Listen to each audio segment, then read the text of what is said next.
All this week, I've been exploring what joy looks like in the Bible. That's because on the third Sunday of Advent, we light the candle of joy on the Advent wreath. I've noted the connection between joy and making music, how we can derive joy from events that have not even happened yet, and the fact that even nature itself expresses its joy at God's coming reign.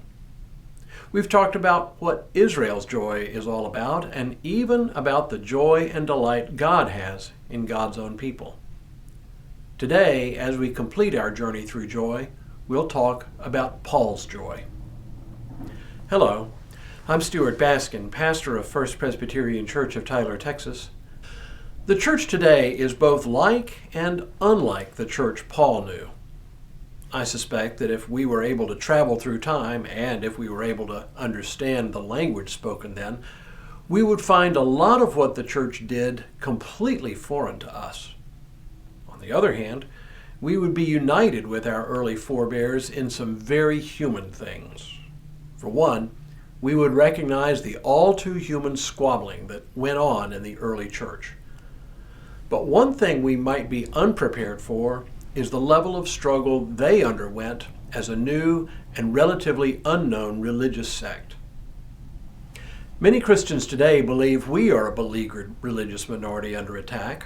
Personally, I don't buy into that narrative, at least not compared with the situations facing our sisters and brothers in other parts of the world, and certainly not in comparison with the earliest Christians, for whom membership in the church often meant social ostracization, economic hardship, and occasionally even physical attack or even death. Compared to them, we have it easy.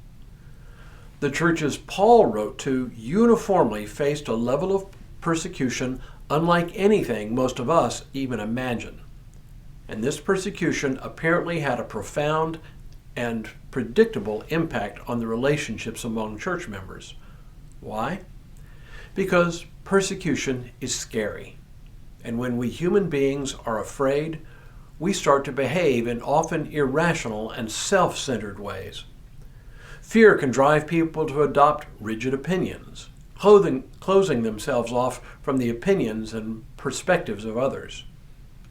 That seems to have been true in Philippi, one of the churches Paul had founded. He himself was apparently in prison when he wrote this letter. He was no stranger to the stresses and fears that come with persecution. As a result, by turns he would cajole his listeners to buck up and then praise them for their faith and faithfulness. In a passage we happen to read each year on Palm Sunday, Paul encourages the Philippians to hang tough and stick together, not letting their fears divide them.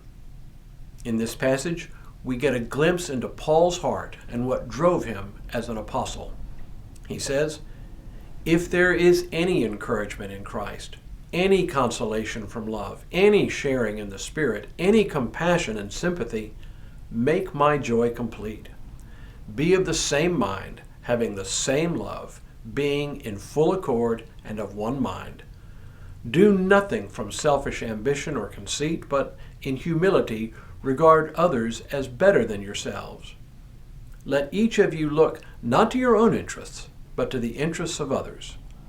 Let the same mind be in you that was in Christ Jesus, who, though he was in the form of God, did not regard equality with God as something to be exploited, but emptied himself, taking the form of a slave, being born in human likeness. And being found in human form, he humbled himself and became obedient to the point of death, even death on a cross." Make my joy complete. It is clear that Paul's joy is in the ability of the church not just to endure suffering, but to thrive. His joy is the hope that the Philippians would not let their fears divide them, but would remain united in their faith in Jesus Christ in the face of opposition. Be of the same mind, he says, having the same love, being in full accord and of one mind. Look, it is only human to let our fears get the best of us. But for Paul, overcoming fear and maintaining unity in spite of differences was his hope for the Philippian congregation, and to the extent that they could achieve it, his cause for joy. for a church divided is a poor witness to the redeeming and reconciling love of God in Jesus Christ. Maybe we need to hear that same message today. Next week, the candle of love.